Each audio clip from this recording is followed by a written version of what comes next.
But what's normal resting position of the jaw, the mouth? Slightly open. The lips should be lightly touching, but the teeth should not. They're usually about 2 to 3 millimeters apart.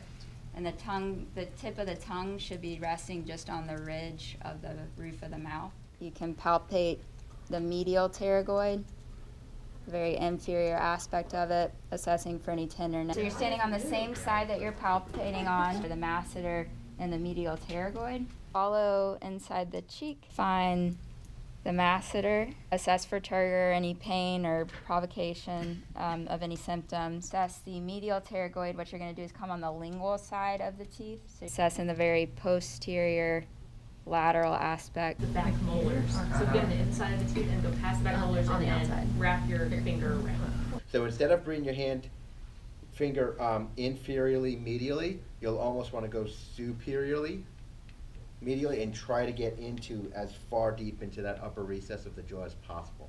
And that's right where the lateral pterygoid is going to be. So medial pterygoid that way, lateral pterygoid that way. Stand on the side opposite that you're assessing. So my right glove on her right side to assess the left side. You're going to want a palpating finger on the lateral joint, thumb, and it's going to run along to the posterior aspect of the molars, on top of the molars.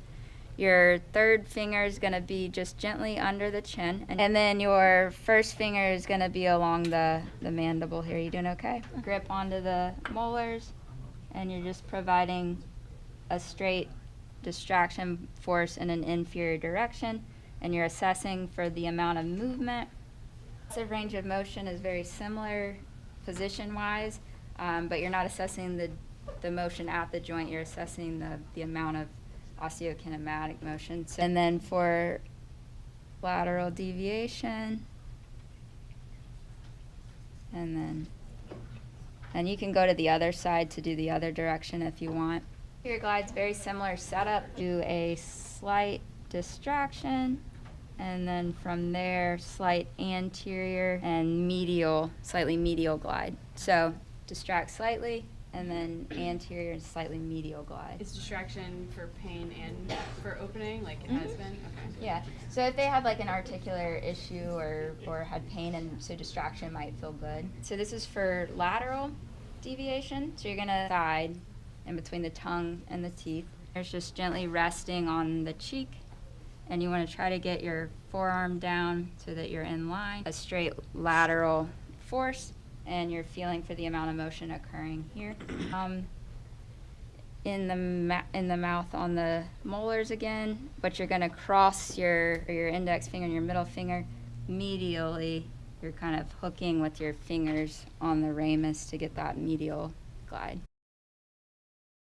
Do like the soft tissue flow, soft tissue mobilization, passive lengthening portion, applying pressure in the temporalis. As you lengthen, you're letting off the pressure.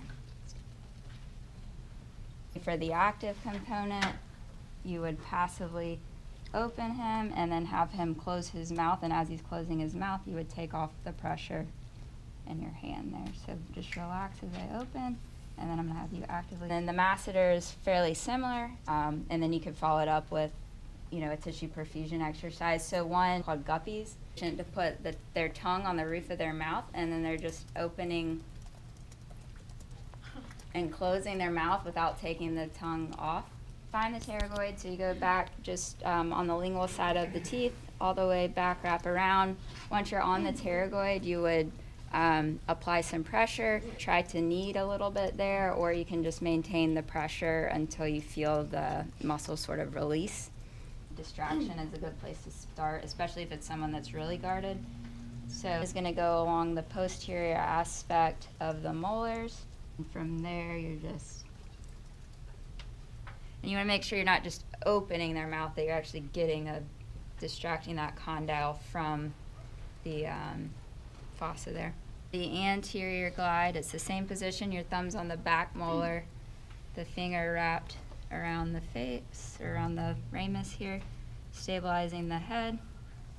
You're going to apply a little bit, distraction, anterior, and slightly medial. And then you have your medial and lateral glides, which usually you don't need to mobilize in these directions.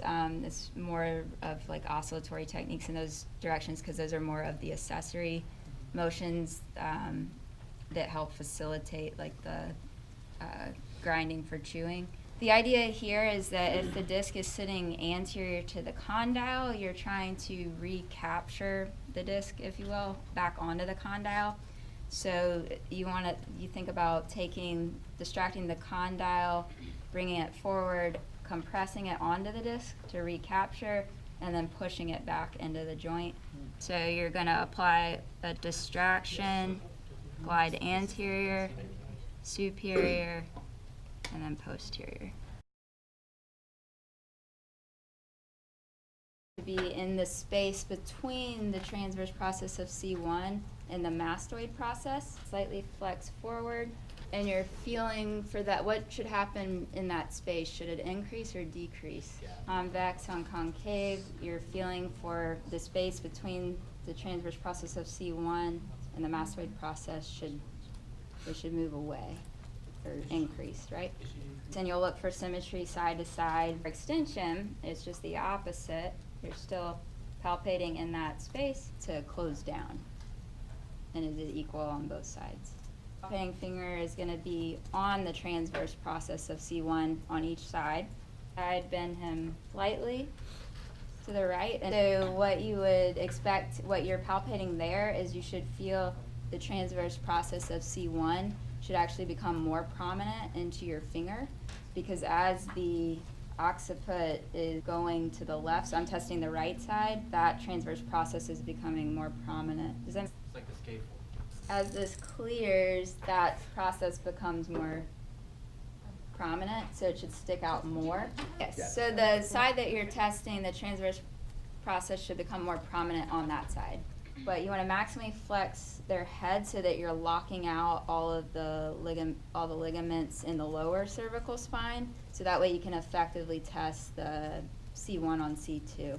You want to make sure that as you rotate them, you're not coming out of flexion, so that way you get a firm sort of in feel around 45 degrees would be considered normal. So their nose should be about to the armpit. That A joint is going to be 45 degrees, right? Like that should be about how much motion you have on the typical person. Some people might be a little bit more lax, but generally. So what if you find that you're getting like 90 degrees of motion? What is that? What is then your next thought? Maybe you're not flexed all the way. Maybe you're not, yeah, maybe you came out of that flexion, so maybe you need to redo the test to confirm. Emphasize, the reason why you flex them up so much is to eliminate all of the rotation that is going to occur between C2 down. So you're really only seeing what the rotation of C1 on C2 is. Flexion first, so that's an up glide, right, of the lower cervical joints. So that's what you're assessing. Usually you'll assess bilaterally, so your palpating fingers are going to be on the articular pillars, or the space between the, so articular pillars is just another word for the facet joint. The spinous process of C2, and come just laterally about 3/4 of an inch to an inch off. Flex up till you feel that segment start to move, and then you'll move your fingers down to the facet joint just below that. You feel that segment start to move. You on C3. Flex up till you feel movement occurring there. And then as you work your way down, you're progressively flexing, you're putting him into more and more flexion. Assess the mobility that you're not coming out of the flexion that you've already taken up. And again, you're checking for symmetry side to side. And then for extension, it's the same thing. So your palpating fingers are in the exact same spot. You're just extending till you feel the space close down a little bit. Side bending, because you're only assessing the one side. So you go till you feel movement, and then you'll go down to the next. Go back and forth, but just make sure you don't lose the amount of side bending that you've already taken up, and keep working, progressively working your way down. And so that's unilateral down glide, and then you could do the same thing on the other side and work your way down. Unilateral up glide is very similar motion. You're just now palpating on the opposite side. If I wanted to do the up glide on the left, my palpating finger would be in between C2 and C3 set joint there. I'm side bending him away, feeling for the space to increase. Thing we often see on practical where people have difficulty is that they'll go into side bending and then they'll come all the way back to neutral. The vertebral joints, the facet joint, your force direction is pretty much straight across. You're just trying to assess for that side glide. So there's not really a palpating finger here. You don't want to be on the transverse process though. So you're trying to get on the uncovertebral joint or the lateral aspect of the facet joint there. For flexion, you're bringing his head down into flexion until you feel that space start to open up, and then you would go down to the next level, C7 on T1, in between the spinous processes again. You're gonna flex a little further down until you feel that segment start to move, and again, you're assessing for the quality of movement, the amount of movement.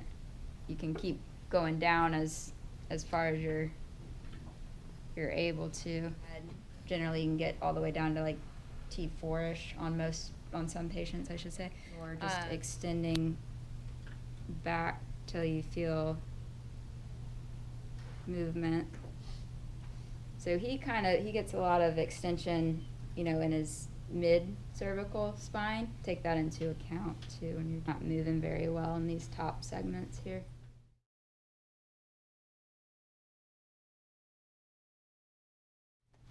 In between the spinous processes, you can go, if I'm rotating him towards me, you would expect the spinous process of the superior segment to rotate away, right?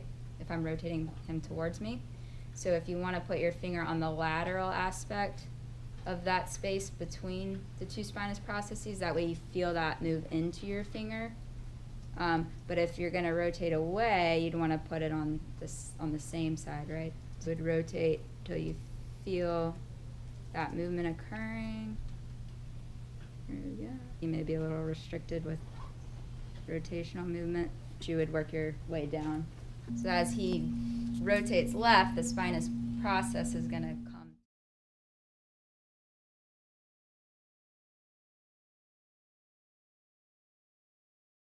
If you're going to be checking for nystagmus, you want their eyes to be open, right? You're going to educate the patient ahead of time, like let me know if you're getting any symptoms of dizziness, any of those symptoms that you said earlier, dizziness, nausea, anything like that. You also want to either maintain a conversation or have the patient count backwards or have them do something so that you can kind of continually monitor their awareness. This is called a pre-technique hold, and essentially it's just a distraction. So again, traction puts a lot of stress on the vertebral artery. Distract the patient's neck and can you count backwards from 15? You don't have to do anything.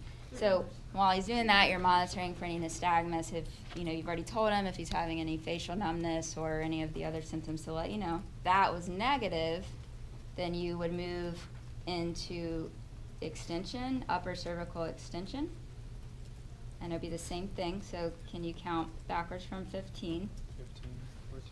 And you're monitoring for nystagmus. No, so you do the traction first, then extension, and then you could go through and do full rotate. Do you have a question? Then with rotation, you're maximally rotating their head, and again, you want to keep, you don't want to lose sight of their eyes. So, and then if that was negative, then you would test the other side, same thing. And then if that's negative, then you can extend and rotate and have them count backwards from 15 as well.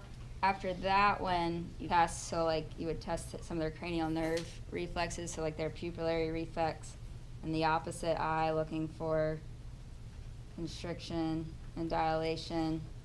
You'd have them stick out their tongue and hold it out, look for any deviation there. You could also check for the eye tracking, like are they able to track, and then you could do the same thing to the other side. If that was all negative and everything cleared there. The very last thing you would do is with that picture in there where you have his head off the table and you're maximally extending and rotating.